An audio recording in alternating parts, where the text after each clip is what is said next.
בחיים שלכם אל תשימו את כל הקלפים שלכם בסל אחד. תמיד זה כל הפלטפורמה, תמיד לשווק בכל מקום.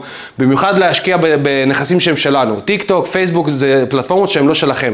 יום אחד מכבים, ובארצות הברית זה כמעט קרה, יום אחד יחליטו לכבות את השלטר, לא משנה אם יש לכם מיליון עוקבים, מכבים את השלטר, אתם כלום ושום דבר ואתם לא קיימים. מבחינתכם אתר זה כמו החנות שלכם. אני לאתר שלי מתייחס כאילו זה החנות שלי פיזית. כמובן זה ראייה אחרת, זה לעשות את זה בצורה אחרת. אם זה רק טכנאי, אז זה אתר תדמיתי, זאת אומרת שמסביר מי אני כטכנאי, אני מעלה מאמרים, לדוגמה אם אני מדבר על טיפים לתיקון אייפון, זה מבחינתי נכס שהוא שייך לי.